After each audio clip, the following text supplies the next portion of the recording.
Ricardo, bueno, pues llegará un poco más tarde. Bueno, entonces, de lo que tenemos que partir en la Cábala, ya hablamos de algunas cosas, ahora les voy a hablar de otras. Vamos a ir. Sí, Mario. Entonces, hay una frase de la tabla de Esmeralda. La tabla de Esmeralda empieza diciendo: es verdad sin mentira, cierto y muy verdadero, que lo que está arriba es según lo que está abajo y lo que está abajo es según lo que está arriba, para que se cumpla el milagro de la cosa una. Y luego dice: todas las cosas proceden de una por la mediación de una. Así, todas las cosas tienen su origen en esta cosa una por adaptación. Entonces la Cábala parte de un supuesto muy importante. La cosa una es luz viviente, así se le llama, energía radiante consciente. Quisiéramos decir conciencia que tiene energía y que la irradia. Energía radiante consciente. Los cabalistas hebreos siempre estaban muy en esto porque consideraban que esa luz viviente, que es el Aur, de Ain Sof Aur, actúa sobre sí misma, se concentra en sí misma y por eso se representa como un punto dentro de un círculo. El punto interior o punto dentro del círculo está representado en ese modelo de la Cábala por el número 1. En el árbol de la vida es el número 1. Keter, se le llama el íntimo, Rashit a Galgalim, o sea, el principio de los remolinos. Esta definición es muy importante. Al-Galim. Rashid a Galgalim. Al-Galim. Rashid al-Galim. A Galgalim. Al-Galim. Como galgo, Galgalim. Sí, como al-Galim. Galgalim, sí. Que es el principio de los remolinos. Porque toda manifestación es el resultado de movimientos verticales, como vórtices, rotando en espiral, y al punto central se le llama la corona, o sea, Keter. Bueno, aquí les puedo decir que los mayas, cuando construían una pirámide, siempre consideraban en el centro mismo de la pirámide la existencia de dos vórtices. ¿Pero qué quiere decir esto? Que primero localizaban el lugar donde estuvieran los vórtices y luego construían ahí su pirámide. Y si había algún desplazamiento del vórtice por alguna razón, o movían la pirámide si era posible, construían otra.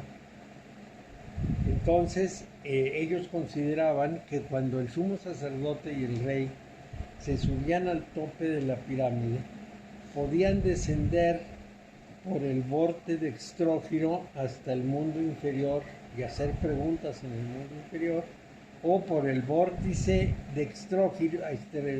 levógiro subir hacia el cielo. De tal manera que los dos vórtices eran el camino al inframundo y el camino al cielo.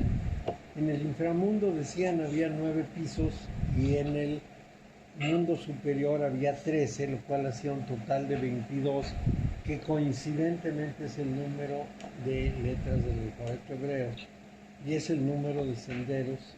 Mario, en la anatomía humana, y te lo pregunto por lo que tú explicaste, no sé si el viernes o el domingo, con respecto al cerebro. Ajá. Tú decías que toda la jugada del cerebro es el campo sináptico.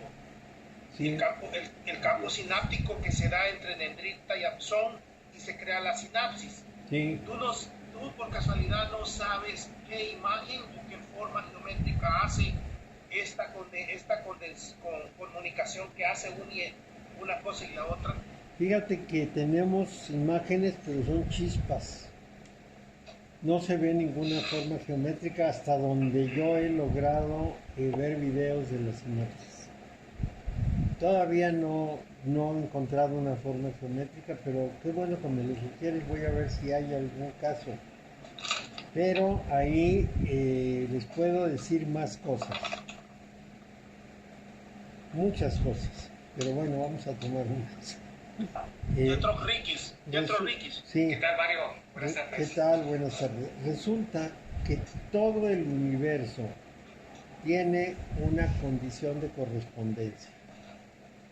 Todo el universo. Entonces hay una resonancia, cuando menos en el sistema solar, una resonancia entre los planetas. No están distribuidos al azar ni se quedaron a una distancia cualquiera. Están a distancias perfectamente definidas por una ley que se llama ley de Bode. Esa ley de Bode da la distribución de los planetas en el sistema solar. Y la da muy exacta. Es más vieja que los cálculos y la daba muy bien. Bueno, por otro lado, también hay, por lo mismo, porque la ley de Bode opera y es una relación logarítmica, por lo mismo, los periodos sinódicos de los planetas tienen una coordinación entre sí. ¿Qué es un periodo sinódico? Es la cantidad de vueltas que necesita un planeta para ponerse en el mismo sitio con relación al Sol, con relación a otro planeta. Es decir, los dos planetas se ven con relación a una posición específica contra el Sol y hay un momento en que se vuelven a encontrar en el mismo lugar. A eso se llama el periodo sinódico. Y oh sorpresa, los periodos sinódicos son divisibles entre 7. El número de días es un número exacto de días. Por ejemplo, Venus con la Tierra tiene un periodo sinótico de 2 años. Cada 2 años se pone en ese lugar. Y cuando... déjenme ver. Calla Tarzán. Sí.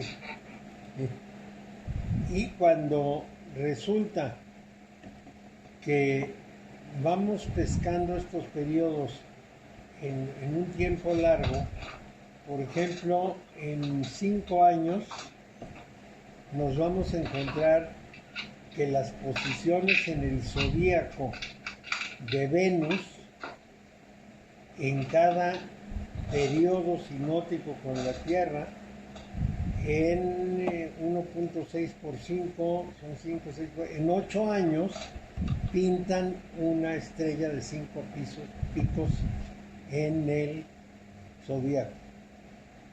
O sea, yo pongo la esfera del zodíaco y voy poniendo el puntito en donde se dio, en qué parte de qué signo se dio el periodo sinódico, y al cabo de 8 años tengo una estrella de 5 picos. ¿Qué planeta tenés? Venus. Mercurio es más rápido. Mercurio tiene una estrella de 6 picos. Y en realidad los números 1, 2, 3 y 4 representan la Luna, porque la Luna también tiene relación sinódica con esos planetas. La Luna, Venus, Mercurio y el Sol. De manera que ese tetraquis de Pitágoras se refería precisamente a la armonía sinódica que hay en el universo. Si haces una relación entre el periodo sinódico de Saturno y el periodo sinódico de Júpiter te da 15/16, lo que equivale a un intervalo mayor de tercera. Y así seguimos. Entonces corresponde a la armonía musical. Por eso se hablaba de la armonía de las estrellas y de la música de las estrellas. Porque ¿cómo se llama?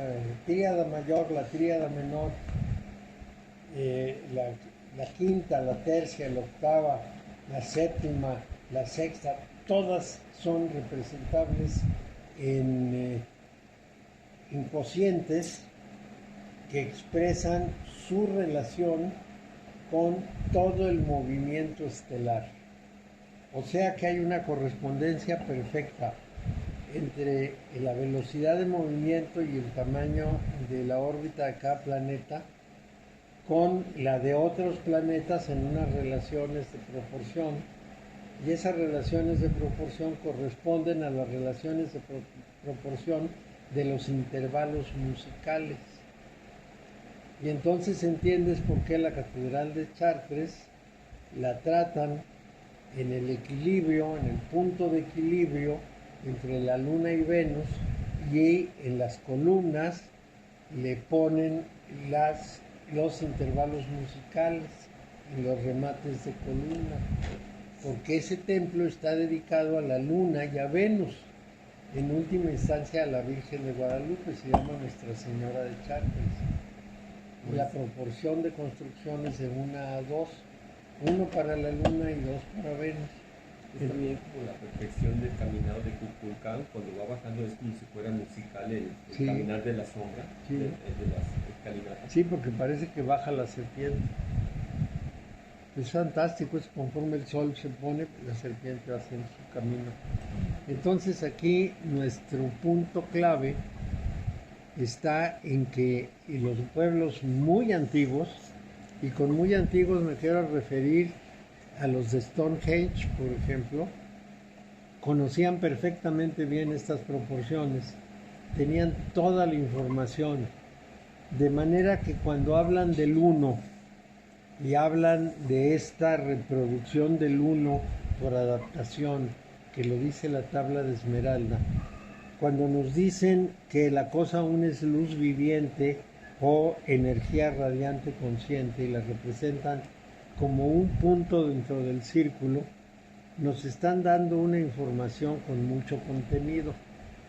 No es desperdicio, pues, no es así, se les ocurrió, qué bonito, qué símbolo tan lindo, no, hay proporciones y hay relaciones, hay muchísimo que decir, pero muchísimo.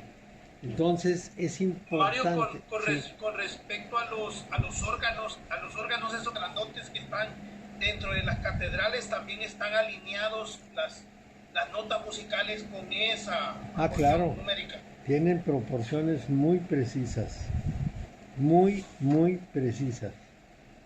Bueno, entonces en Keter, que es la corona y que es el punto dentro del círculo, está asentado Yequidá, el indivisible, el único.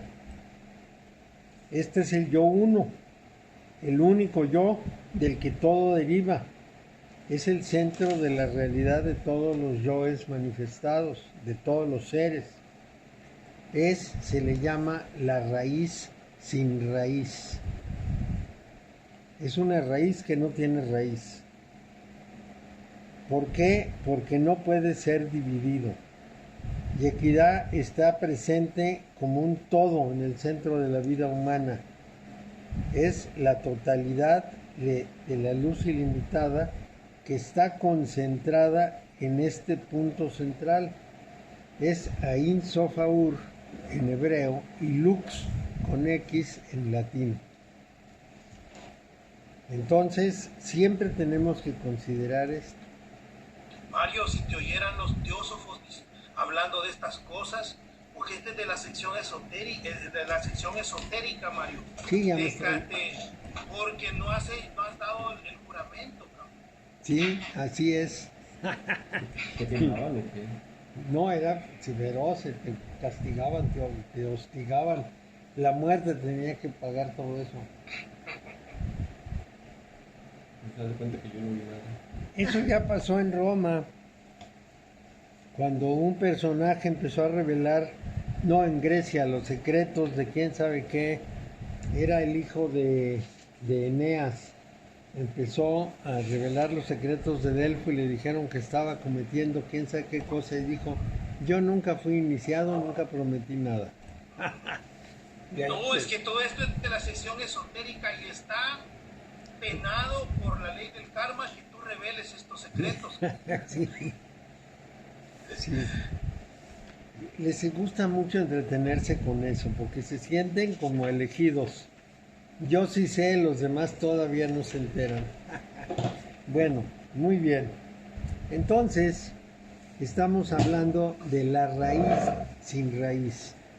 Esa es la razón, porque lo tenemos que hacer con el tarot, de que a los haces que corresponden a Keter se les llame la raíz de los poderes. La raíz del poder del agua, la raíz del poder del fuego, la raíz del poder del aire y la raíz del poder de la tierra. Entonces, esa es la interpretación de los haces de la baraja, raíz del poder. Entonces, si dentro de Keter está el as de bastos, el as de copas, el as de espadas y el as de oros, de lo que estamos hablando es del fuego, del fuego del agua, del fuego del aire y del fuego de la tierra.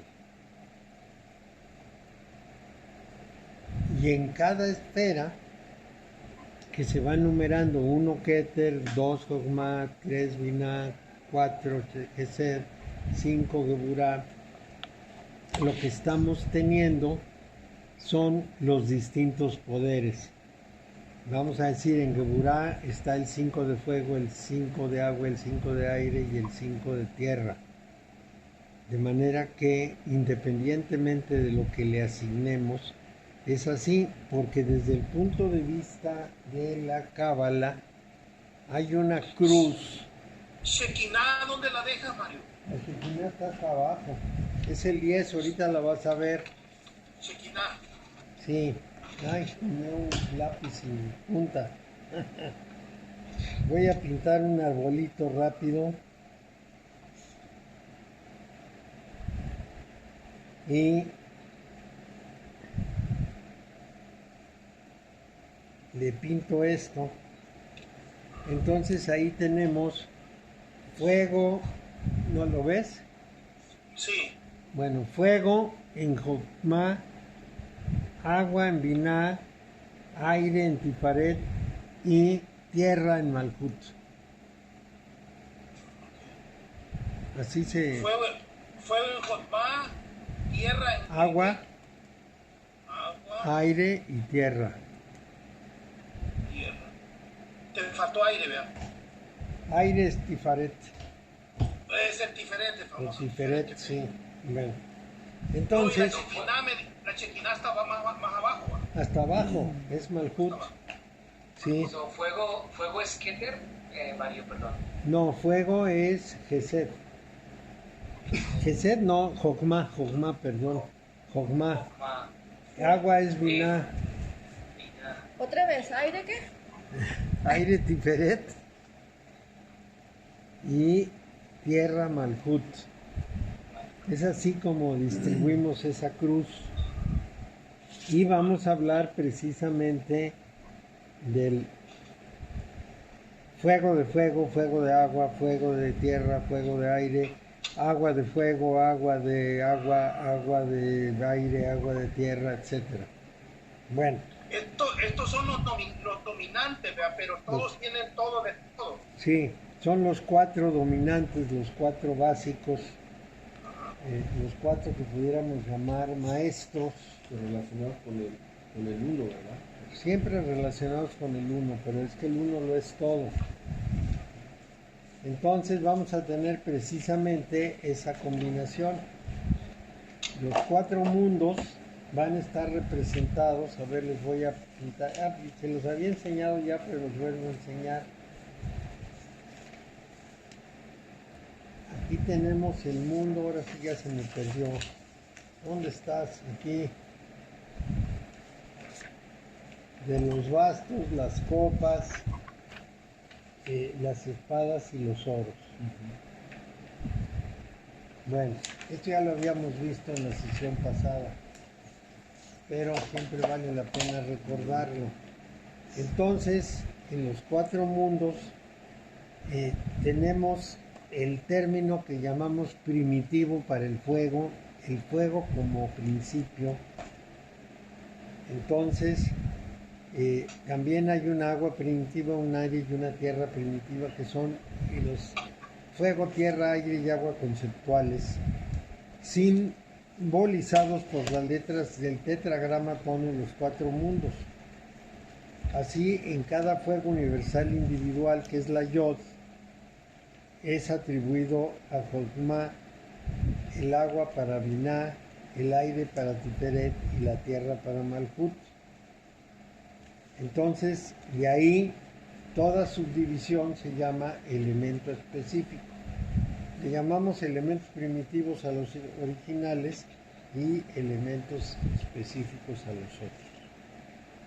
Bueno, en la manifestación de sí mismo, este uno siempre permanece el mismo y produce dentro de sí mismo las manifestaciones llamadas sefirot. Sefirot en hebreo quiere decir numeraciones y también quiere decir emanaciones. Y esas emanaciones que salen de Keter son los números 2 y 3, o sea, Jokma y Binah. ¿Por qué? Los 3 forman lo que se llama el triángulo superno o superior. ¿Pero por qué es así? Bueno, porque ese Keter tiene 2 cualidades, la cualidad creativa y la cualidad formativa. Son cualidades abstractas. Aquí les voy a hablar un poco de Platón para que podamos entender la semejanza de esto. Platón decía que todos los objetos que hay en el planeta Tierra son objetos derivados de unas ideas que están en el mundo de las ideas. Es decir, este vaso que tengo aquí es una representación de la idea de vaso. La idea de vaso está en el mundo de las ideas, allá un mundo etérico, quién sabe por dónde. Mi alma vivía en el mundo de las ideas. Todo esto lo dice Platón, ¿eh? No lo digo yo ni tampoco quiero que consideren que es la verdad, pero explica.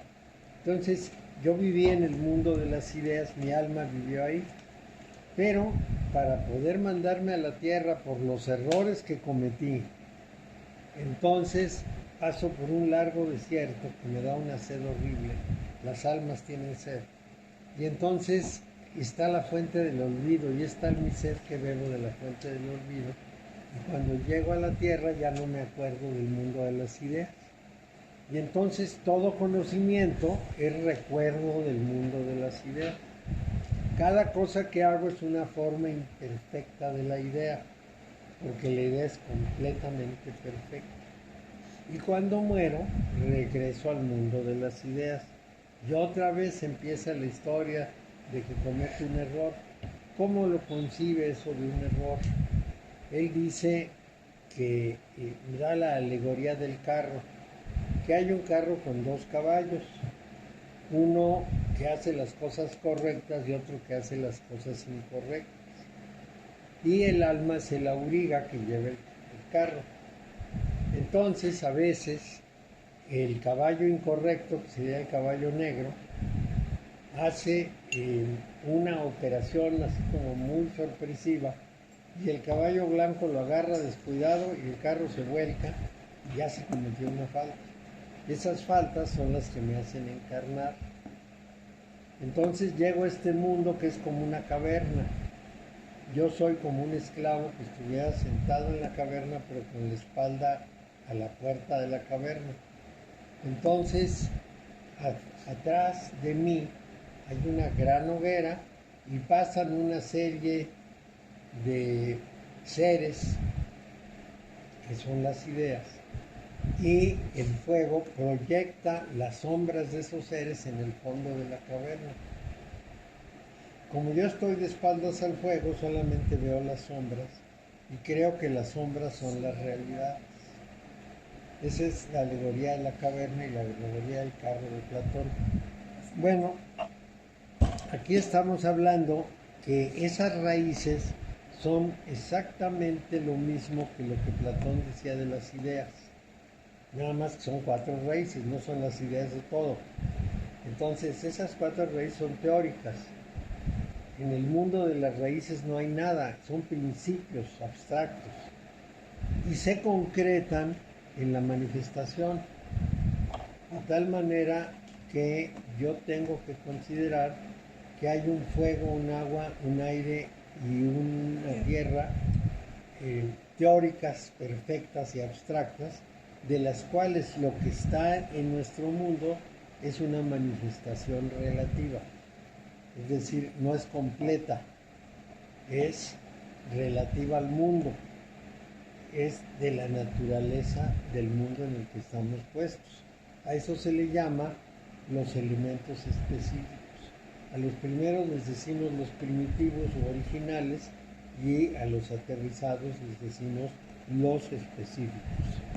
Entonces, el 2 y el 3, o sea, Jochma y Binah, son la capacidad abstracta de crear y Binah la capacidad abstracta de dar forma. Keter tiene esa capacidad y genera todas las visiones de la realidad, y Binah sería la que determina que las cosas tomen forma. Y entonces nos podemos preguntar una cosa muy importante y responderla, que ahorita les voy a enseñar.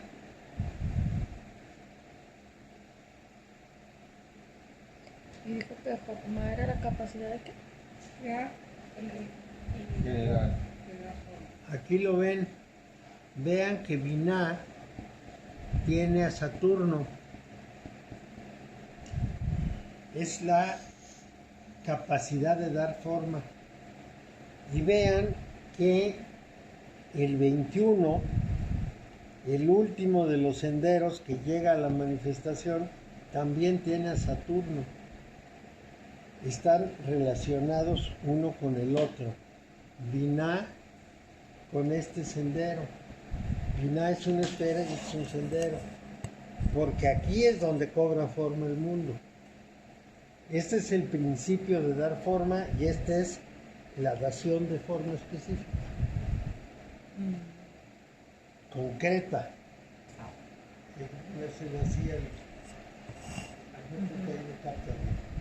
Bueno, entonces es Binah aquí y el sendero acá. Y los dos tienen a Saturno, que es limitación. Todo lo que adquiere forma es limitado. La idea es ilimitada, lo que adquiere forma es limitado. Entonces, el uno reconoce dentro de sí mismo esos dos aspectos de su propia naturaleza correspondientes a los números 2 y 3. Esto no quiere decir que hubo un tiempo en que existiera el uno solo y luego adquirió 2 y 3, no. El uno siempre estuvo con esas dos cualidades. Ya sabemos por el principio del tetragramatón que el 1 es activo, el 2 es pasivo, el 3 es neutro y el 4 los reúne a todos. Eso lo tenemos claro. En este caso de lo que estamos hablando es que en ese triángulo superior hay el equivalente de una familia, el activo, el pasivo, el neutro. Pero luego, y esta es la parte fundamental, todos ellos forman un conjunto. Los tres forman un conjunto. Entonces, eso cierra el círculo. Bueno, la secuencia de ideas cuando decimos 1, 2, 3 es una secuencia numérica, lógica, no temporal, no es uno después del otro, se dan juntos. Todos los números, y esta es una de las viejas sabidurías del mundo, están en el uno primordial o primitivo. En el uno están contenidos, decían los antiguitos, todos los números, porque es el número raíz, es el número por el cual todos son divisibles. Todos, hasta los números primos. Entonces esto es muy importante. Toda manifestación está en el punto central. Esto coincide con la posición judía cabalística que dice, para crear el universo, Dios hizo un hueco dentro de sí mismo y en ese hoyo vacío se asomó al abismo y emanó y creó el universo. Entonces, toda la manifestación está en Dios, porque Él en el centro de sí mismo hizo ese punto, y donde está ese punto está la manifestación. Así que cuando Baruch Spinoza nos dice que solo hay un ser y que todos estamos en Él, pues nos está dando el punto de vista cabalístico, aunque Él había sido expulsado de la judería, excomulgado, se le dijeron cosas horribles, que fuera maldito en todo, pero a pesar de eso, bueno, su formación lo llevó a esa concepción filosófica. Solo hay un ser y todos estamos en él. Mario, ¿y los atomistas sabían esto? Del 1, 2 y 3, los atomistas, estoy hablando no de este, nada de antes, de mucho más antes. Sí lo sabían porque Pitágoras decía eso. El tetraquis de Pitágoras es 1, 2, 3, 4, que sumados dan 10. Entonces parece una cosa muy simple, decimos, ¡ay, qué ingenioso! Sí, 4 más 3, 7, más 2, 9, más 1, 10. Pero no se refieren a eso, se refieren a que esos elementos constituyen la verdadera esencia de las cosas. Y esta es una relación que obtenemos con la Luna, Mercurio, Venus y el Sol, porque el Sol tiene el número 4. Entonces, con eso constituimos el tetraquis pitagórico, se referían al orden universal. Pero claro, pues si nosotros no lo reflexionamos, no buscamos la realidad atrás, pues no nos enteramos. Sí lo sabían los atomistas, tenían perfecta conciencia de Pitágoras, aunque Pitágoras estaba en la Magna Grecia, es decir, en Sicilia. De todas maneras, llegaba la información a la Grecia de los Balcanes, a la Grecia original, a la Hélade, de tal manera que sí estaban enterados y no eran ignorantes, en principio sabían muchas cosas. Vamos a tomar otro ejemplo para la sabiduría de estas personas. Un día el sabio Solón, que fue muy importante en Grecia, era uno de los 7 sabios, viajó a Egipto. Él era tío abuelo de Critias, un griego que se llamaba Critias, que era discípulo de Platón. Entonces Solón va a Egipto y ahí habla con los sacerdotes. Por cierto que él es uno de los que dice que desde lejos las pirámides parecían de oro, porque estaban pulidas de tal manera que reflejaban la luz del sol y se veían doradas. Debe haber sido un espectáculo extraordinario. Bueno, entonces Solón habla con un sacerdote y el sacerdote le da la historia de la Atlántida y le dice que de ahí vienen. Solón regresa a Grecia, lo cuenta a la familia Critias se lo cuenta a Platón y Platón lo escribe. La única historia que tenemos de la Atlántida no viene de Egipto, porque ese era como secreto, lo guardaban callado. Entonces, el punto clave ahí está en que el único texto que tenemos de la Atlántida nos lo da Platón y nos lo da en 4 paginitas que se interrumpen de golpe porque o se perdió, o lo dejó de escribir o quién sabe, y en esas 4 paginitas nos habla de la Atlántida como él la puede concebir. Es decir, si yo tengo que describir algo maravilloso, me lo cuentan, no, es una ciudad increíble, pues entonces yo diría, tiene rascacielos, y tenía unas calles maravillosas, y había unos coches, tenían aviones, es lo que yo conozco.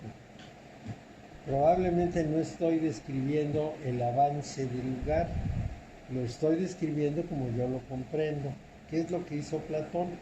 Porque en realidad, en vez de presentarnos una civilización gigantesca, pues nos presentó una civilización como la de Grecia, medio agrícola, medio marítima, más o menos pobre, sin diciendo que eran maravillosos y que tenían unos palacios increíbles, pero siempre concebido a la manera del tamaño de la experiencia. Entonces, es lo único que tenemos de la Atlántida, todos los demás son inventos.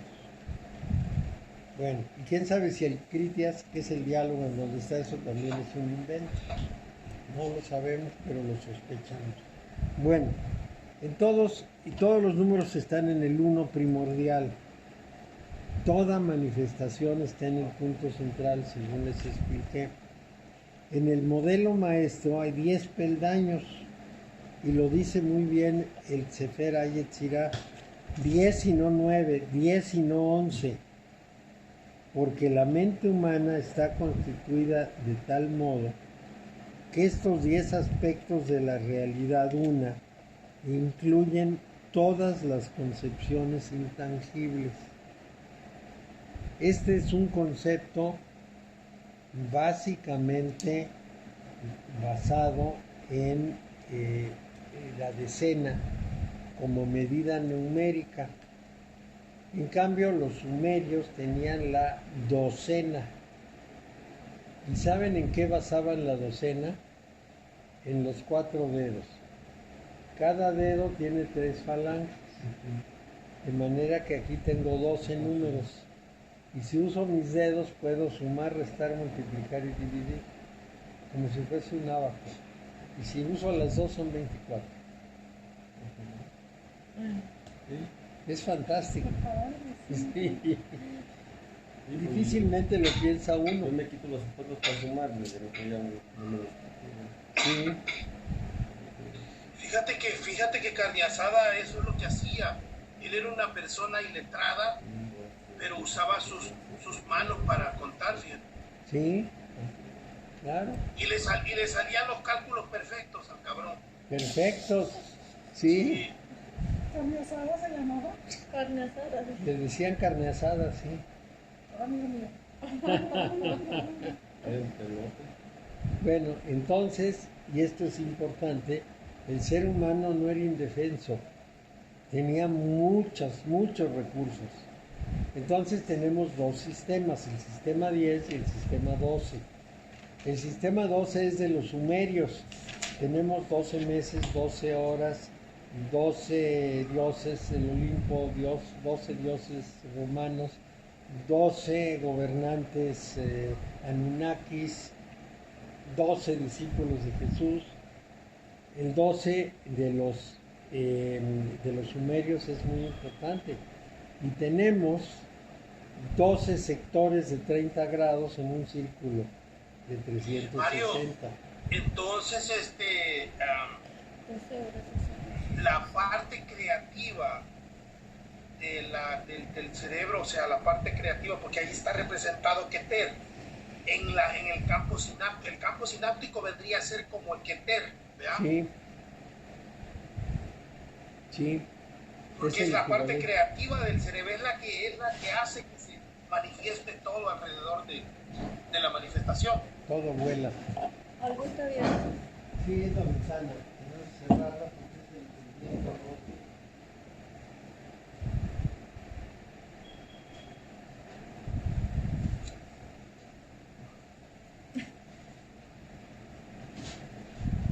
Creí que lo vi de la saludar. Mira que Es una saludar. sustituye al maestro.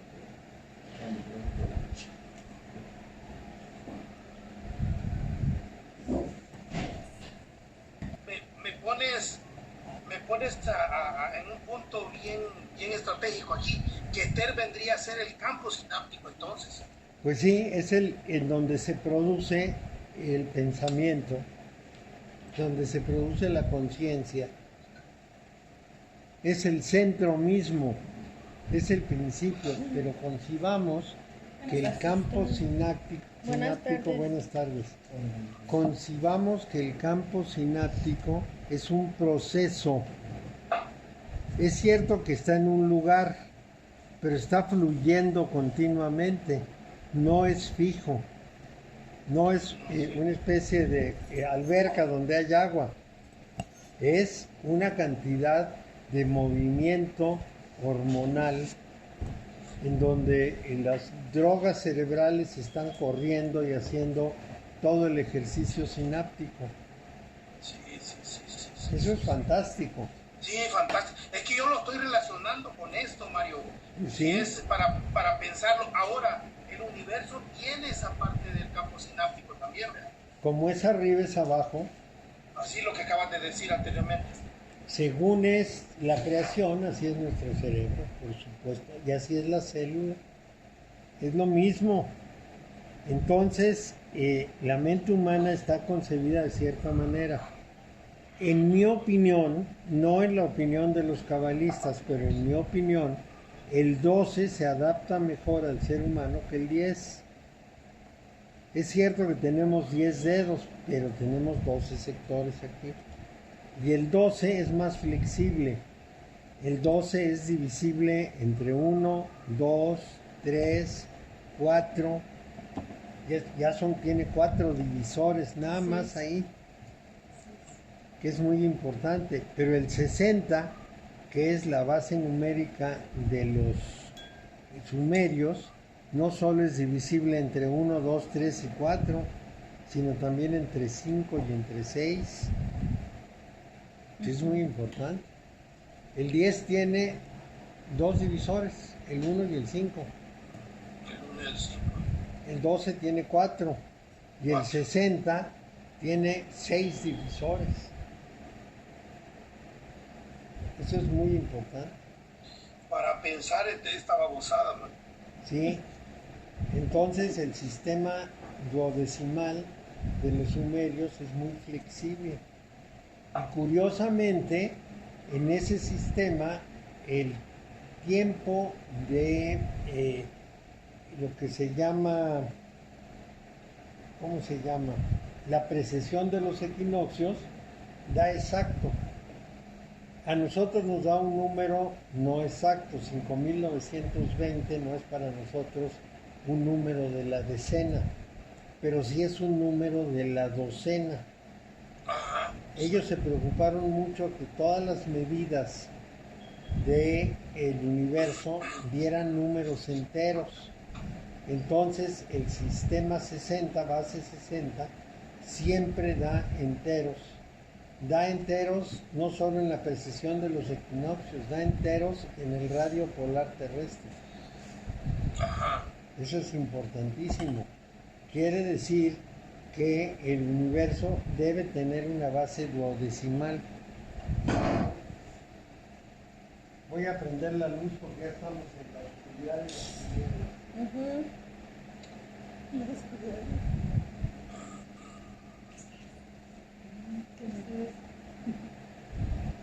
Aquí viene esta confusión. ¿No está acá? Confusión. En la clase de No, cada vez se me aclara más la mente. Me doy cuenta que estoy muy torpe para atender. Y acá sí me la termino, Mario. Ah, mira qué bien. ¿Y ustedes saben por qué los postes de luz encontramos charquitos? No sé.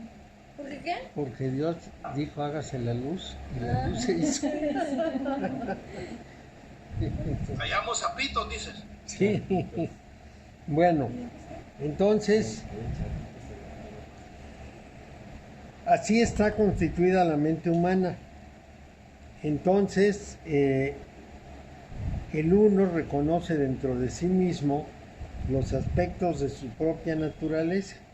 Todos los números están en el uno y debido a la constitución de la mente humana, estos 10 aspectos de la realidad una incluyen todas las concepciones inteligibles, porque la mente humana es en sí misma una imagen y semejanza del mundo divino. Piensa de sí misma con ese número de formas, y todas las versiones de la sabiduría eterna, orientales y occidentales, están de acuerdo con esta idea. Bueno, todos los números, insistiré, están en el uno primordial. La luz una, que es viviente y que es consciente, se conoce perfectamente a sí misma. Es lo que nosotros le podemos llamar conciencia. Es conciencia. El perfecto conocimiento de sí misma está representado por el número 2, porque esa es la duplicación perfecta del ser real. Si yo me veo en el espejo, somos 2. El número 2 representa esa condición de conocerse a sí mismo. Me veo en el espejo y me conozco. Entonces es la potencia del conocimiento. Pero no son dos, vea Mario, Es yo uno que yo se, y mi reflejo. es uno que se contempla en el abismo. Probablemente ustedes han visto alguna imagen en que se ve 2 triángulos, uno hacia arriba y otro hacia abajo, y arriba hay una cara de un barbudo y abajo hay otra cara. Sí. Dios se asoma al abismo y se ve a sí mismo y se reconoce. Y entonces emana en el abismo y nace todo el universo, o todos los universos. Ese es como se dice y representa esto. Bueno, entonces, sigamos adelante.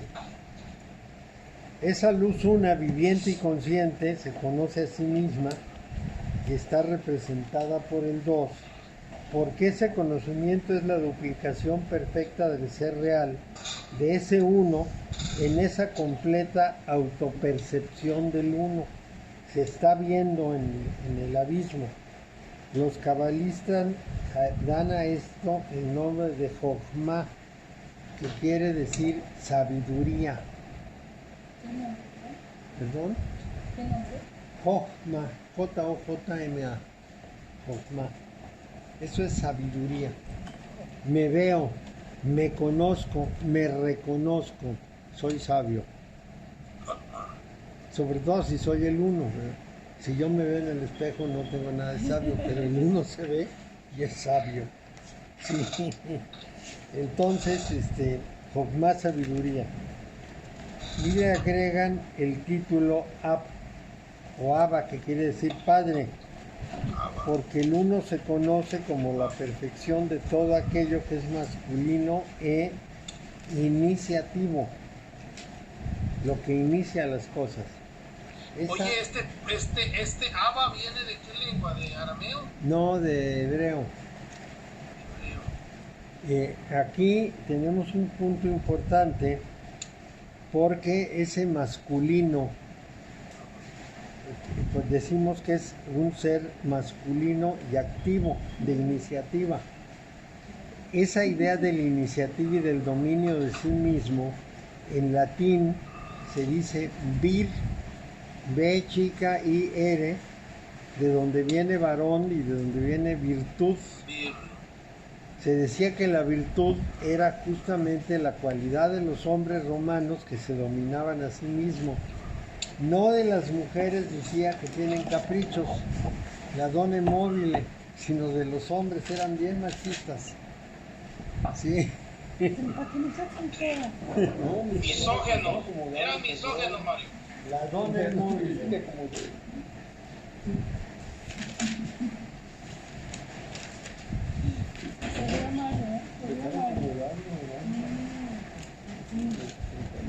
Ya no más falta la lluvia.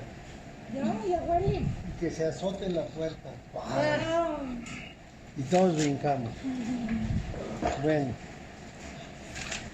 Entonces, estamos hablando de esa condición de la iniciativa.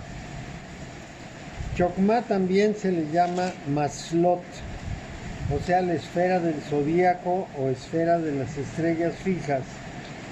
Porque ¿Las qué? estrellas fijas. Fíjate Porque- que este concepto de este que acabas de decir ¿a poco lo más? menciona mucho este señor Sheldrake. ¿A qué? Sheldrake, sí.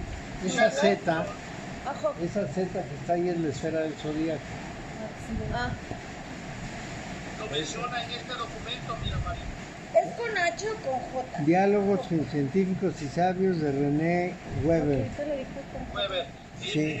Pero Sheldrake lo menciona Ahorita. esto que tú estás diciendo, Mario. Sí. Que es activo, es Chokmah creo. es llamado Maslot, quiere decir la esfera del zodíaco. Llamado. ¿Por qué? Porque en la esfera del zodíaco se dan todas las posibilidades. No hay nada que quede fuera. Todo lo real y lo posible quedará envuelto ahí. Bueno, pero ahora como que se destapó esto, ¿verdad? Pero si es con J. Chokmah, sí. Ah, es que yo le puse con H. No, es con J, pero en inglés lo escriben con CH, Chokmah. Shockback. Pero no es que sea Chok, es que ellos no tienen J y entonces la CH para ellos es J. Es la tercera esfera. ¿Cómo se Es la llama? segunda, Chokmah. Sí, la segunda, porque Vidal es la Voy a tercera. cerrar la puerta antes que se azote. En el árbol cabalístico es la segunda esfera. Está Eter, Binah y Chopá, es la segunda esfera.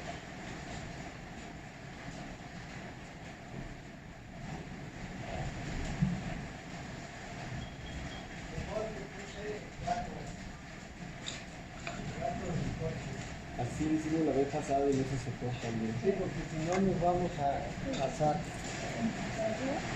Por eso Voy a tener que usar el micrófono del aparato para hablar para que me oigan. Pues. Bueno, entonces es la esfera de las estrellas fijas. ¿Por qué? Porque ese trasfondo, ese telón de fondo que son las estrellas, nos da el referente para hacer todos los cálculos. Y en ese ambiente que rodea a todo el sistema solar, se va a producir toda la realidad, cuando menos para estas personas que veían esto como el límite del mundo. Tenemos que considerar que hasta el 31 de diciembre de 1924, los seres humanos, todos, creían que lo único que había en el universo era la Vía Láctea y que lo demás que se veía era polvo. Concebían la Vía Láctea como el límite del universo. Y no fue sino Hubble el que en un documento presentado el 1 de enero de 1925 en una conferencia internacional, reveló que usando el espectro había descubierto que había otras galaxias. Entonces, hasta el siglo pasado, no se han cumplido 100 años, todavía pensábamos en un universo chiquito en que el límite era eso que podíamos ver con los ojos. Los hindúes sí ya contemplaban Sí, algo mucho más. pero saben que decían que estaban locos. Esos de la India dicen que son millones de kilómetros, están enfermos, están locos, eso no puede ser. Y resulta que era cierto. Sí.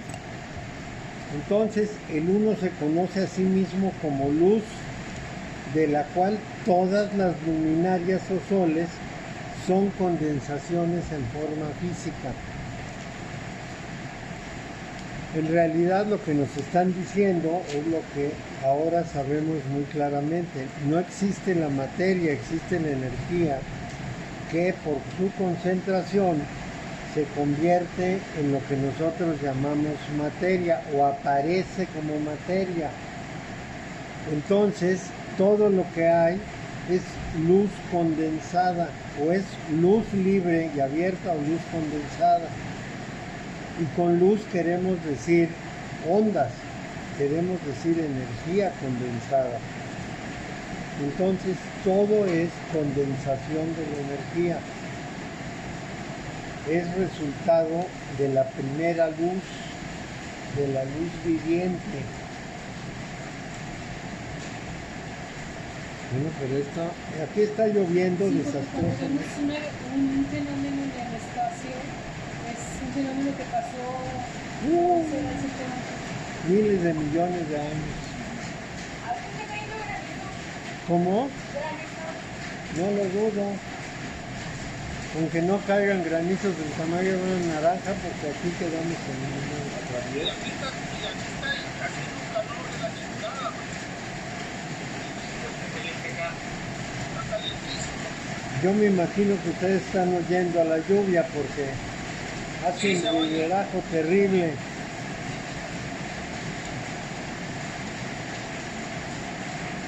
Rosy está contemplando el espectáculo. Ojalá que no nos vaya a desconectar el teléfono. Bueno, en el universo la luz irradia de las estrellas, que son soles. Es reflejada por los planetas y sus satélites. Y esa misma energía radiante es idéntica a sí misma en todas partes del espacio. Es una energía viviente. Por eso se dice que Jokmah es el asiento de Salah, la fuerza de vida universal. Se fue internet. Es la fuerza de vida universal. La fuerza de vida universal. Vamos a tener que esperarnos un poco porque así se fue. Y está tratando de conectarse. Mineral. Y progresivamente más y más va estando activa en la escala de evolución, que va ascendiendo a través de los reinos vegetal, animal, humano y más allá. Entonces esa fuerza de vida universal se proyecta desde el mineral hasta el animal, hasta el humano y más allá del humano. Es muy importante este punto de la proyección de la fuerza de vida. Es muy importante porque nosotros siempre hemos considerado que el mundo mineral es un mundo muerto y no es cierto. De ninguna manera es cierto. En realidad, lo que hay, lo que tenemos, todo está iluminado, constituido por la luz universal. Conociéndose perfectamente a sí misma, la realidad una conoce también el resultado lógico de lo que sabe que es ella misma. Mirando en sí misma, ve lo que está en ella. Mirando lejos de este aspecto de sí misma, percibe todas las consecuencias de lo que encuentra en sí misma.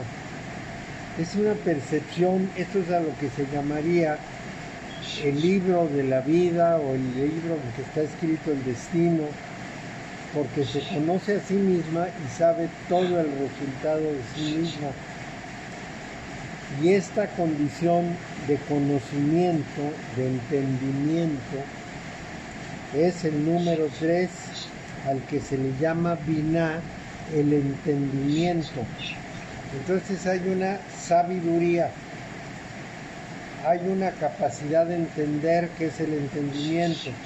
La sabiduría es Jochma y el entendimiento es Binah.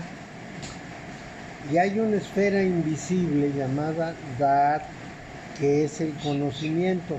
Ya vamos a llegar. Por lo pronto estamos en el entendimiento. Ya se medio calmó esto, ¿verdad? Como las lluvias fuertes se suelen acabar rápido, no siempre. Cualquier día tenemos un nuevo diluvio, 40 días. Si quieres el DAC lo deja para la próxima clase, güey. Sí, al DAT vamos a llegar un poco después. Bueno, entonces es muy importante porque esa es una contemplación en sí mismo, del sí mismo. El sí mismo se ve así y prevé todos los aspectos, todo lo que se va a dar en la forma. Los cabalistas llaman a Binah Ama, o sea, la madre oscura y estéril, y Aima, la madre embarazada y brillante. Ama y Aima. La primera es madre oscura y estéril y la segunda es madre embarazada y brillante. Entonces ahí tenemos dos caras. En astrología tenemos la luna y tenemos la luna negra y nunca lo debemos olvidar. La luna negra es cuando se filtra. La luna negra es todo el mundo interior invisible para nosotros. Todo lo inconocido. Claro, y con todas sus pasiones y con todas sus sacudidas en astrología. Fíjate que es interesante porque ama se dice igual en sánscrito, quiere decir madre también. Ama, sí, madre. Ama. Ama es la oscura. Sí. Ama es la oscura. ¿Y la otra? Aima, Oní, Aima, Esa es la preñada, ¿va? sí. Entonces, ¿por qué? Porque Binah es la matriz de todas las formas posibles de expresión. Ama, la madre oscura, representa este aspecto de ser anterior a la iniciación de un ciclo de manifestación. Mario, ama decía ser madre inmaculada. Madre inmaculada, sí. Y Aima, que es la madre brillante y embarazada, es el vientre fértil del cual fluyen todas las formas manifestadas durante ese ciclo de expresión del poder de vida. Entonces, cuando no hay manifestación estamos hablando de Ama, y cuando hay manifestación estamos hablando de Aima. Es O sea, lo que los quechua le llamaban a Pachamama, ¿verdad? sí, la partícula inicial del universo que estaba en quietud absoluta antes del Big Bang es Ama y después del Big Bang es Aima.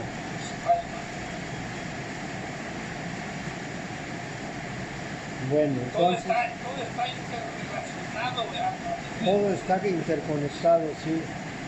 Otra vez tenemos un ruidajo. Oye, Mario, podrías decir, bueno, es que no hay tiempo, pero es como cuando hay ama no hay aima, cuando está aima no hay ama. Claro, porque cuando no hay manifestación la luz viviente no anda moviéndose, no hay alma. O no hay lo que nosotros llamamos alma. Es la oscuridad, las tinieblas, el abismo. Nada.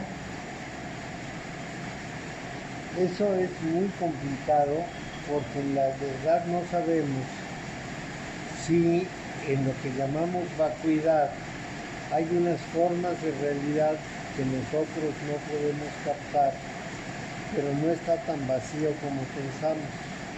Para nosotros, claro, para nosotros está vacío porque no vemos, no captamos, no medimos, no se parece a nuestro universo. Pero puede ser otra forma de realidad en que no percibimos, en que las cosas se ven de otra manera. Santa Teresa en sus moradas nos habla de que nosotros no conocemos todas las dimensiones del alma, que el alma tiene una amplitud que nosotros reducimos a un pedacito. Entonces, allí es muy importante pensar en la posibilidad de las otras realidades.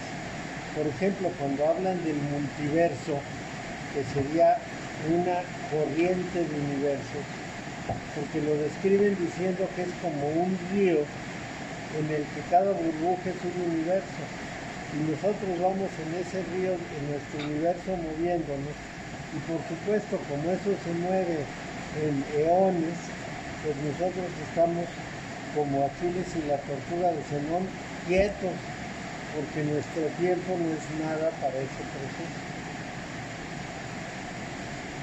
Perspectiva, o sea, una cosa que se va abriendo para otro lado. Claro, y nosotros no lo vemos. También pensamos, por ejemplo, que un hoyo negro puede ser un saco cerrado, como ese, pero puede ser un embudo. Y entonces todo lo que entra en el hoyo negro sale y crea otro universo, en donde en otra realidad que no es la nuestra. Sí, porque realmente es tanto lo que consume que tiene que transmitirse, proyectarse en esa realidad. Claro, y lo que absorbe un hoyo negro lo absorbe en un tiempo infinito para nosotros. Sí. Entonces pasan y pasan y pasan y pasan. Y ese es justamente el punto clave de cuánto dura el alma. ¿El alma es eterna o depende de la manifestación en este universo? Y esa respuesta no la tenemos. Bueno, pues llegamos al final de la sesión de hoy, pero no se van a poder ir hasta que no se calmen las lluvias. Así es que vamos a seguir. Sí, pues ¿qué vamos a hacer? Nosotros nos vemos a las 7:30, ¿no? Sí, Bye, Mario. que les vaya muy bien. Gracias, cuando estés. Otra más a Chivaya, Mario. Sí. No se vayan a mojar. Ah, no. Otra. No, allá es un calor de los diablos. Entonces Todo es están intra- asando, si ya quisieran esta lluvia. Claro. Y luego, Pues si están a 45 grados en Monterrey, No, apenas empieza a llover y ya se va todo, no llega ni al piso. no. Está tremendo eso. Esta lluvia, como es antes, sí refresca, sí fría. Claro. Claro, claro. Yo iría fácilmente a la tienda y deme 4 costales de hielo. Claro, claro. Yo cuando hace mucho calor le cuelgo aquí una cubetita de hielo. Y como el aire pasa por el hielo, se refresca. Es lo mismo que los sistemas de enfriamiento. Oye, en Monterrey, en los lugares que están abiertos, tus ventiladores tienen como una manguerita con agua fría. Y entonces saca un mes así, brisnita, para que sientas Un refresco, sí. Sí, pues sí. Vas pasando por ahí y dices, ¡ay, qué rico! Te desmayas de calor. La gente se muere de calor, sobre todo los viejitos. Los niños. Un golpe de calor. ¿Sí? Que quién sabe exactamente en qué consista, pero bueno, vamos a seguir. Pero vamos a ver. Vamos a seguir sin que ellos se lo pierdan. Y para eso lo que tenemos que ver es el alcance de Binah. Binah es llamada también Sabbatai, la esfera de Saturno, porque toda apariencia de manifestación especial y particularizada necesita límites en cantidad, cualidad, masa, forma, etc. Entonces, Saturno es considerado limitación. Toda cosa manifiesta tiene límites. En los términos de la sabiduría eterna, ese poder contráctil y limitante es llamado Saturno. Entonces, el nacimiento de las criaturas vivientes resulta de la contracción del vientre que lleva el cuerpo durante toda la gestación.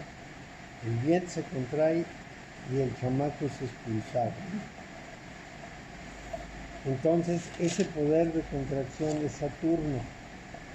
Ahora véanlo en términos de la astrología. Saturno tiene varias funciones. Una de esas funciones es limitar, y una forma de manifestación de esa limitación es hacer que se cumpla lo que tenga que cumplir. Es importante porque Saturno representa también el deber cumplido, que como sea tiene un carácter restrictivo. Y así lo debemos ver en su carácter restrictivo. Bueno, a Binah se le atribuye también Neshama, el aliento divino. Los cabalistas dicen que no importa cuán gravemente pueda pecar un ser humano, porque esta Neshama nunca está implicada. Es el aspecto más elevado del alma. El asiento del conocimiento intuitivo, del poder de vida en todo lo que es y todo lo que inevitablemente debe conducir a manifestación a causa de lo que Neshama sabe, que es en sí mismo. En el ser humano, Neshama es la fuente del conocimiento intuitivo de la verdad espiritual. También es la causa suprema de guía en el progreso del hombre hacia la maestría en lo que sea. Aquí tenemos que considerar un punto clave de los judíos.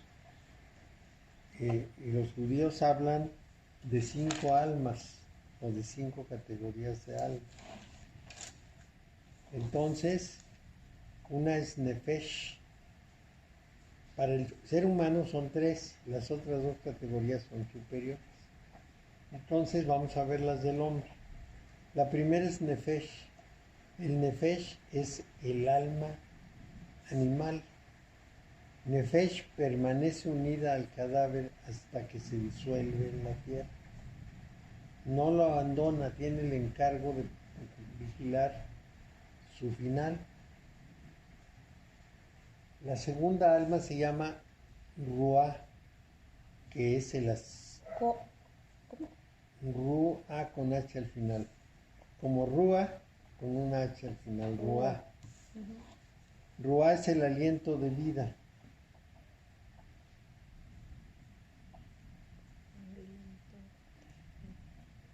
Y Neshama es la parte espiritual del alma. O el alma espiritual, si lo quieren ver así.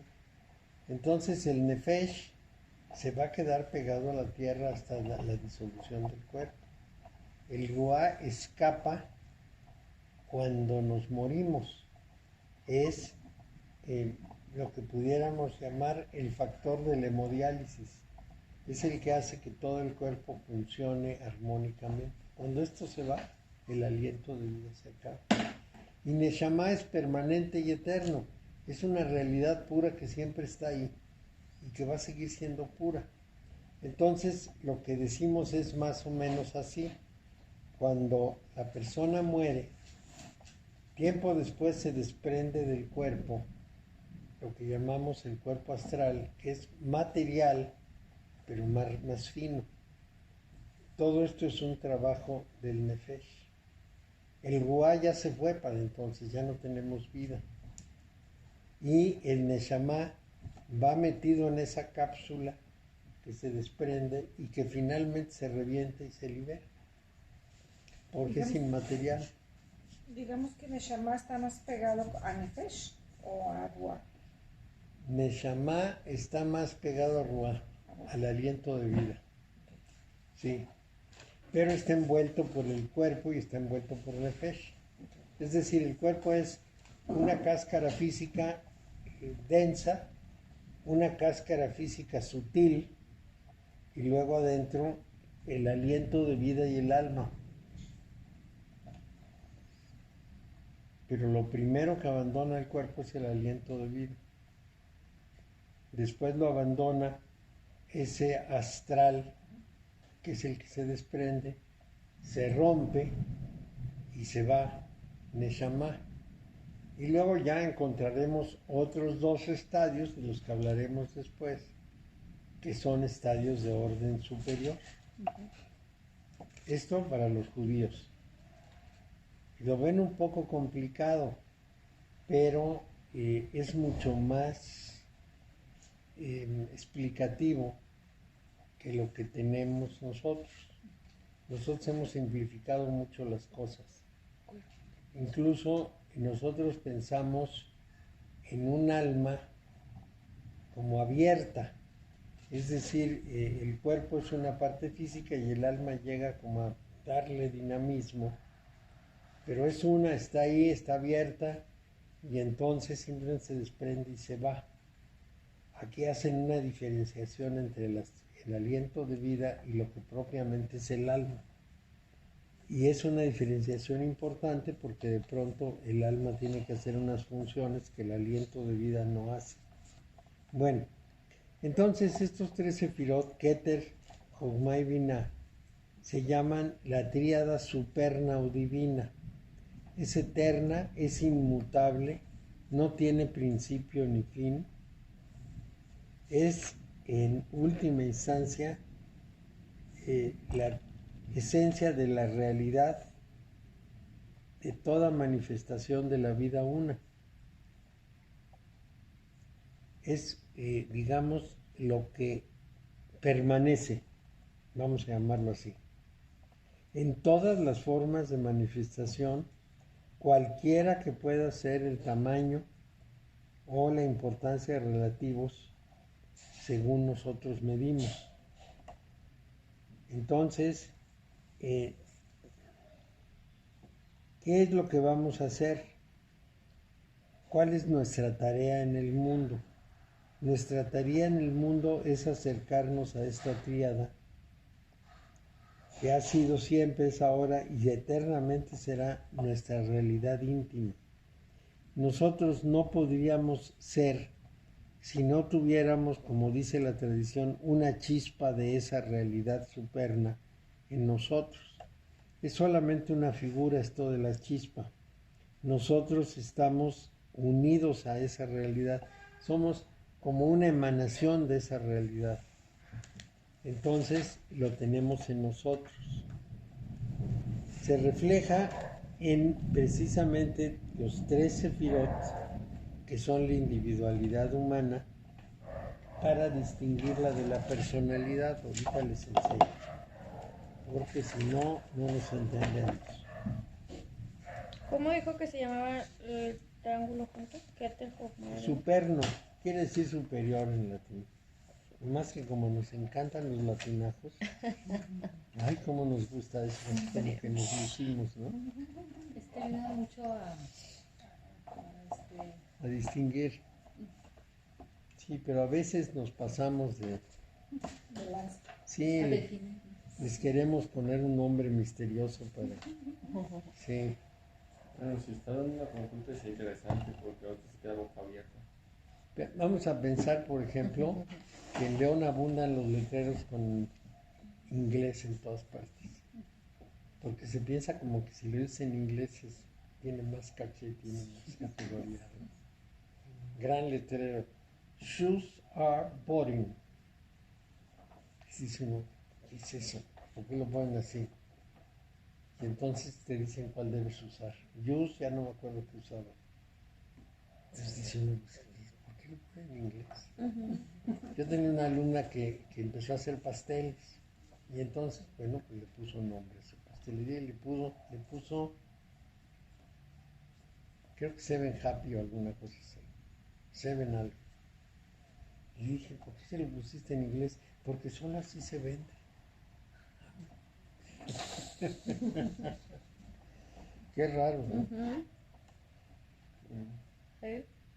Pero bueno, pues es así como lo ven. Yo le puse mis tarjetas Master of Craft. Sí, claro. Y en Caborca decíamos Caborca Boots. En vez de bots, Caborca Boots. Y dices, pero ¿por qué Boots? Pero bueno. Entonces el triángulo superno es este que está aquí arriba. Ese triángulo superno porque está hasta arriba, es esa realidad inaccesible. Este segundo triángulo es el principio encarnante, es el individuo al que llamamos individuo. Y ese principio encarnante es el que nos transmite la experiencia de las encarnaciones anteriores de otros egos de los que formamos parte como serie. Un principio encarnante o individuo va a encarnar en varios egos distintos, pero va a pasar la experiencia obtenida de uno al otro. Por eso tenemos la impresión de la reencarnación. Yo me puedo acordar de la anterior encarnación y pensar que fui yo, porque la traigo puesta en mi cabeza, pero en realidad no corresponde a mi ego, corresponde al orden superior, al individuo. Entonces yo voy a estar por acá abajo y este es el ser encarnante que encarna una y otra vez en distintos egos que van sumando su experiencia. Hasta que cierto punto las experiencias de otras vivencias pueden determinar el carácter de las personas. ¿O no? Mucho, porque como si te sembraran un disco ya grabado en el que se va a seguir grabando. Vamos a decir, toda la experiencia de un encarnado anterior me llega a mí, por eso puedo pensar que reencarné, pero no, yo no soy el otro. Yo solamente recibí toda la experiencia del otro. Y entonces voy a desarrollar la mía. Pero entonces no es el mismo, no es la No es el misma. mismo. Pero sí está impregnado de un carácter. Por eso hay encarnaciones sucesivas de un mismo principio a través de egos distintos. Y eso es muy importante. Mi ego se va a morir y no va a volver a nacer, pero todo lo que hice en esta vida va a pasar a la siguiente encarnación que Tuya. yo desconozco, no mía, no, De alguien del más. individuo. El individuo encarna en egos. Es decir, este de aquí encarna aquí en egos distintos. Y cada ego aporta su experiencia. El siguiente ego lleva toda la carga de experiencia y hace su experiencia de vida. El caso, por ejemplo, de Sei Baba, que él dijo, no, que yo no voy a recorrer el camino de ir a la primaria, escuela, yo directamente me voy a un cuerpo y entro a seguir con mi Y ya. encarnación. ¿Sí? Seguida. Entonces, allí, si lo vemos de esa manera, entonces nos resulta mucho más sencillo pensar en que yo traigo toda la experiencia de una serie de encarnados y a mí me toca sumar mi parte. Pero mi ego es, en general, muy importante para mí y el que debería ser importante es el individuo, el principio encarnante. Por eso Nisargadatta dice, si yo me identifico con el presenciador, que sería el individuo, entonces soy inmortal. Y no solo soy inmortal, estoy más allá de toda pasión y de toda necesidad. Pero si yo me identifico con mi ego, pues tengo mucho que sufrir y mucho que padecer. Entonces, el trabajo, lo diga en Santa Teresa de Jesús, o lo diga el maestro Nisargadatta, o lo diga Ramakrishna, el trabajo consiste en que yo encuentre al individuo, dé el paso hacia arriba y me identifique con el presenciador o con el principio encarnante. Yo soy verdaderamente ese, y el cuerpo se va a morir y mi ego se va a morir, pero no me importa, porque ese no soy estrictamente yo. O si quieren, tengo dos naturalezas en un mismo cuerpo, igual que el Cristo, que es lo que dijo la Iglesia Católica del Cristo. Tengo una naturaleza egoica y tengo una naturaleza eterna, permanente. Si yo me identifico con la naturaleza egoica, voy a sufrir muchísimo. Vivo las dos naturalezas simultáneamente. En ese sentido, el Cristo sería justamente la expresión idéntica a lo que le pasa a cualquier ser humano. Y entonces depende de mí si me identifico con el ego o me identifico con el individuo. Una vez que me identifico con el individuo, soy muy libre, porque no me importa nada de lo que pase. Son experiencias que se van acumulando y después va a haber otro cuerpo en donde se va a seguir desarrollando esto. Les voy a dar un ejemplo muy gráfico. Vamos a suponer que ya se desarrolló la robótica, ¿qué le inventas? Que ya se desarrolló la robótica tanto que pueden tomar toda mi experiencia de vida y sembrársela a un robot. Entonces yo tendría un cuerpo de robot, pero seguiría en él. Todo lo que fuera de robots me parecería desdeñable, porque diría, pues eso es el robot, él necesita aceite, necesita corriente, yo no. Yo estoy más allá de eso porque yo soy la mente del robot, la que sembraron ahí, que está teniendo nuevas experiencias. Que el robot tiene necesidad de energía, pues que se conecte. Que de pronto se le golpeó algo y está abollado, pues que le reparen. ¿Sí? ¿Ya? Sí. Si lo viéramos así, estaríamos muy tranquilos. Pero como lo vemos desde el robot, como lo vemos desde el ego, entonces le sufrimos todo. Porque quisiéramos que el ego tuviera todas las gratificaciones del mundo. Y ese es el problema, que no las va a tener. Y sobre todo quisiera ser eterno.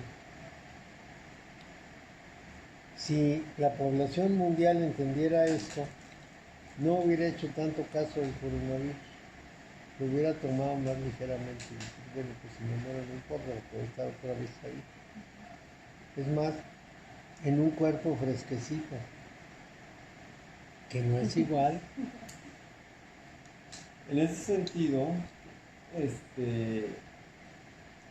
que entrar en este debate de decir lo políticamente incorrecto no es grato para los opositores del gobierno. Decir, salgan a las calles, hagan su trabajo, si alguien se va a morir, pues es propio de la naturaleza humana morirse, pero no le agrada a la población y es una herramienta de ataque a lo que puedan decir eso. Ajá. Sí. Si uno les dice eso, ¿cómo crees? Cuando se te muere un pariente vas a ver cómo sufres. Gracias. El señalamiento de buscar el dolor ajeno para que genere una tensión. ¿Sí? A Coco se le murió su hermana y está inconsolable, porque ha vivido la experiencia. Pues es que Coco no piensa en la eternidad, piensa en este mundo. Entonces, bueno, pensado así cortito, pues sí es una privación. Pensado en largo, no hay privación, no hay nada, no hay cambio de estado. Cuando se murió mi mamá, yo entré al cuarto de hospital y ya la vi ensabanada. Entonces dije, ya se murió. Me salí Mi hermana venía atrás, así como en desesperación, y la paré y le dije, ya está muerta, ya se acabó. ¿Cómo crees? No, no tiene sentimientos, quién sabe qué, pues ya está muerta. Ya no es ella. Es un cuerpo vacío. Pero cuesta mucho trabajo verlo así. Estamos apegados. Y entonces tomamos el cuerpo, le hacemos una serie de ceremonias, lo conservamos, queremos que llegue, aunque sean los 3 huesitos que le dieron a la mamá del de Ayotzinapa, estos 3 huesitos los puso en su sala y les rindieron todos los honores. Uno dice, pero ¿por qué? Si el vivo era una realidad distinta. A los de Paso de Conchos, que son los veintitantos mineros que están enterrados a no sé qué tantos kilómetros bajo tierra y que hay que sacarlos para poderles dar una sana sepultura. Hazme un favor, con un esfuerzo y un gasto. Y el Ya peligro están de otras muertos. vidas. Mira, se murió una actriz norteamericana que ya se me olvidó cómo se llama. Una jovencita. En un lago. Se echó a nadar y se desapareció. Rivera, ¿no? Sí, no Rivera, se llamaba, ¿quién sabe cómo se llama? Bueno, el caso es que helicópteros, que son carísimos, cuestan millones hacer volar un helicóptero. Helicópteros, embarcaciones, buzos espontáneos, bueno, montones buscando un cuerpo. ¿Para qué? No, y el sheriff dijo, en 3 días sale.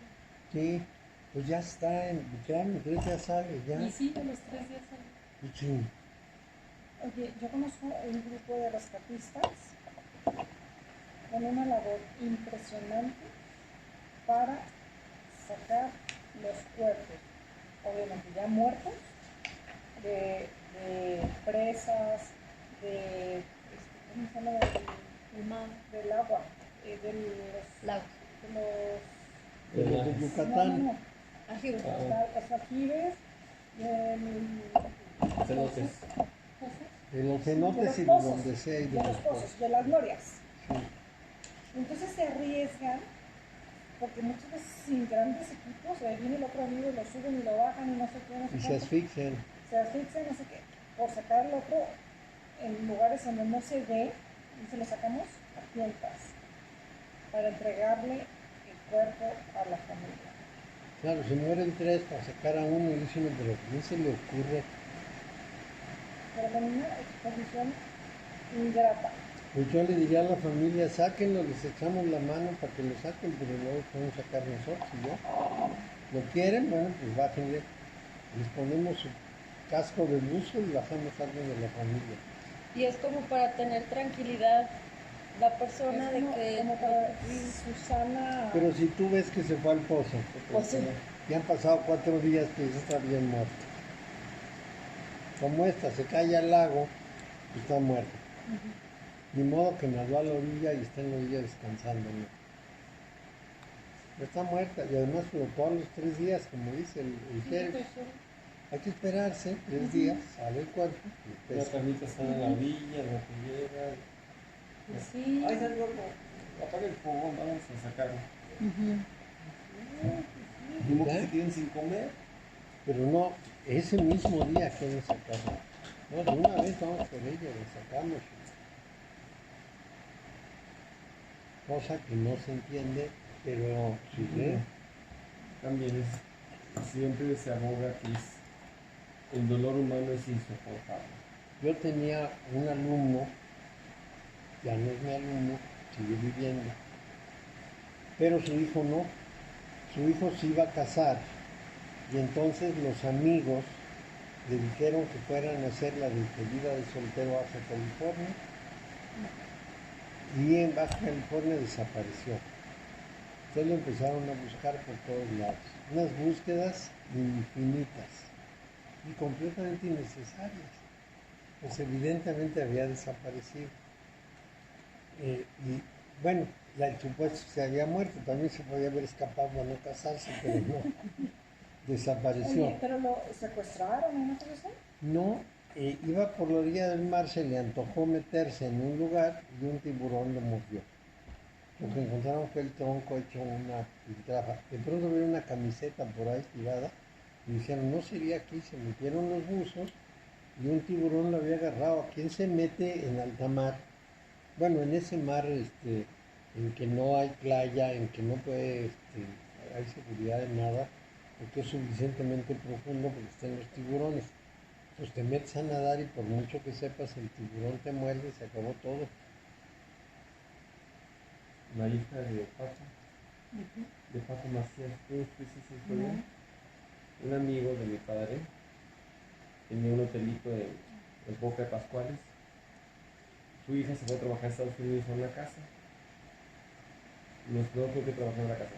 Conoció al hijo, se enamoraron, se comprometieron, se iban a casar aquí, vinieron a pasar una semana con su papá en el hotelito. El muchacho se metió a surfear. Faltaba creo que 3 o 4 días para Estaban las casarse. invitaciones y todo. Se metió a surfear, estaba muy, tenía bandera roja en mar para que no se metiera, pero él se sentía muy valiente. Ahí se acabó la boda. Se lo tragó el mar. ¿Sí? Pues sí, Y la muchacha creo que se fue a vivir con los papás de este muchacho, porque dice, no, pues vente a vivir con nosotros, nosotros ganamos una hija, no queremos que se desligue esa relación. terrible. Pero pues son imprudentes. Sí. Y como dicen, hay que darles alta sepultura, tiene que ser en un lugar santo, por eso es la aferración también, ¿no? Mario, De pero que por lo tienen que ejemplo, encontrar. esas imprudencias también puedes decir, Así ya así estaba. era, así iba a ser, era una experiencia que necesitaba tener, yo tenía que aprender algo de eso, no sé, o la familia. Un karma.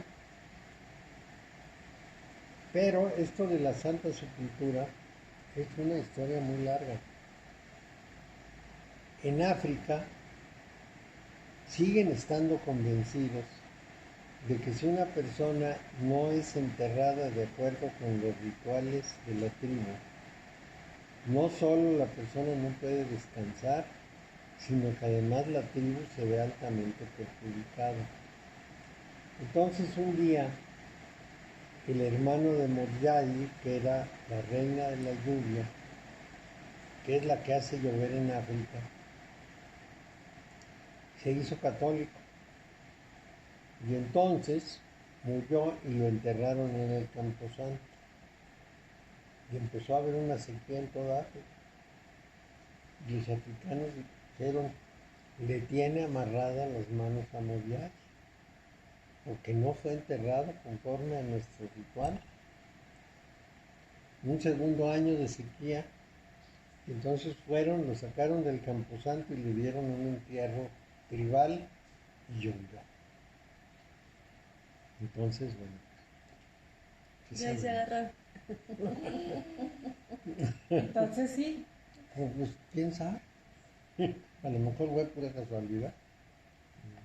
Pero lo importante es que esa convicción es muy fuerte, es muy vieja, es milenaria.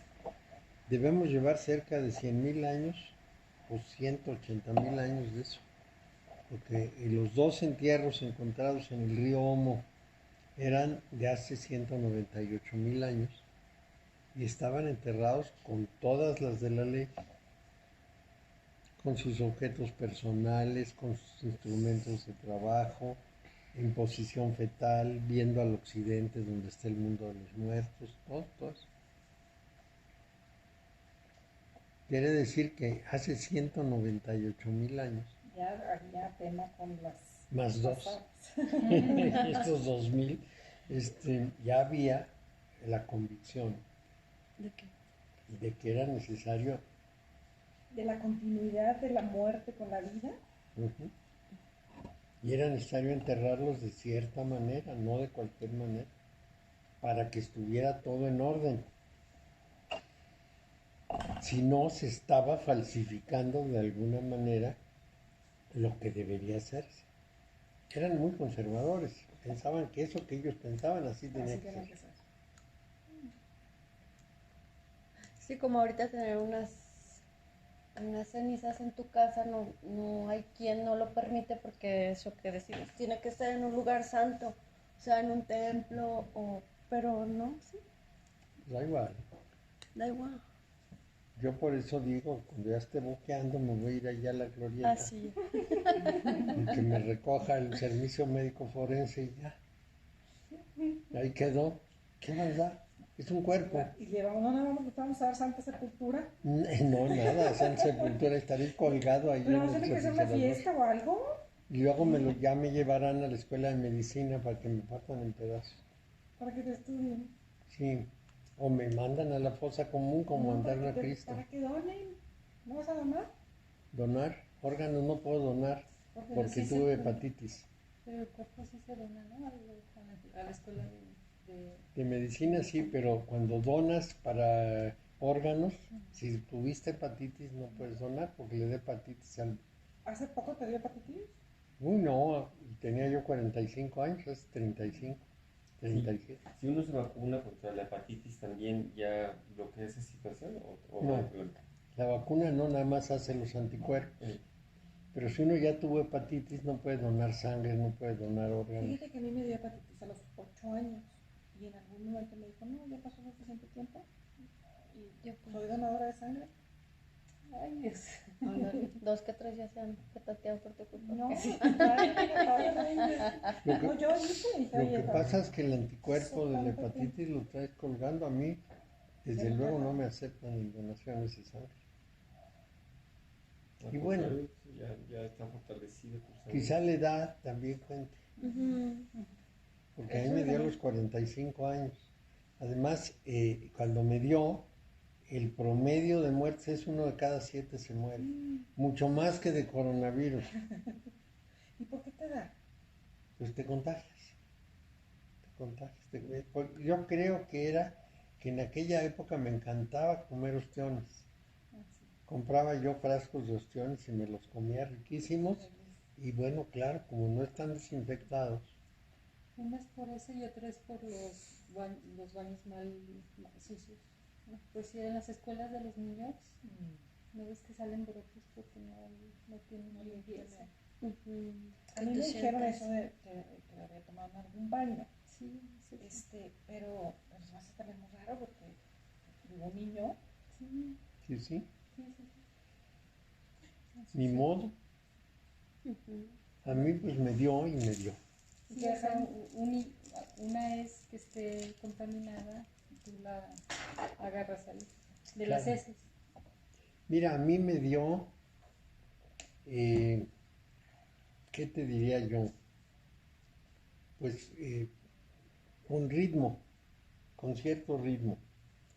Pero un día me di cuenta que estaba orinando muy oscuro y que el olor de la cocina me producía náuseas. Entonces dije, tengo hepatitis. Fui a hacerme un análisis de orina y salieron unas bilirrubinas altísimas. Estaba yo todavía como estoy en este momento. No estaba amarillo. Entonces no, me fui al ISSSTE para que me dieran mi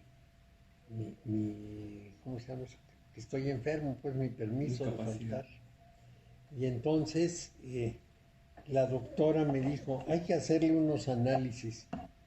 Yo la vi así medio fea y me dijo, ¿para qué, verdad? Pues si tiene las bilirrubinas tan altas, pues sí. ¿Y por qué no llamó a alguien que fuera a verlo a su casa? No, pues no llega nunca. No, imagínate. Sí. Y menos del ISSSTE. Es menos del ISSSTE. Entonces, pues ya, me encerré en mi casa 2 meses. Mi jefe, que le tenía un miedo pánico a eso, mandó vacunarse a todos los de la oficina. Estuve 2 meses fuera. Regresé y seguí mi trabajo, pero 2 meses.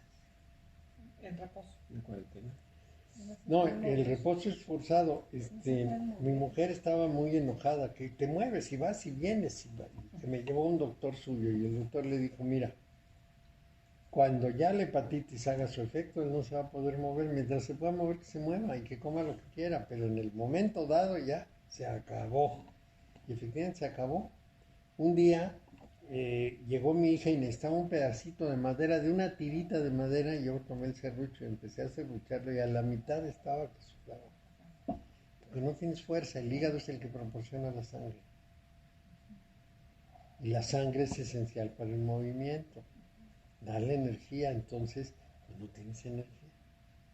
Y cometí la terrible imprudencia de leer mucho y entonces empecé a perder la agudeza visual. No debía hacerlo, ni ver televisión ni nada de eso. También exige una energía. Claro, ¿no? Y los ojos se fatigan mucho. Entonces fue un error, porque si no tendría una vista mucho mejor. ¿Y se acabó y se acabó? ¿No regresó? No regresó. Yo Bien. me acuerdo que me pusieron en cama así mucho tiempo, Sí. pero para mí fue muy aburrido. No me sentía mal, No, pero un niño no se siente mal. pero era así como que... tienes que Estate estar quieto, sí. sí. Tienes que estar en la cama. No, si no pierdes una Amarrado. cantidad de cosas, ¿no? Pues no amarrado, pero... No sale. Te hace muchos problemas al cuerpo. Y ya como 2 años después fui a ver al oculista que era Grago, el que fue rector de la universidad. Y le dije, oiga, yo tenía una vista perfecta. Y me dijo, bueno, para su edad sigue teniendo una vista perfecta. Ya cuando dijo eso, ya... Pero eso no tiene remedio. Ya no.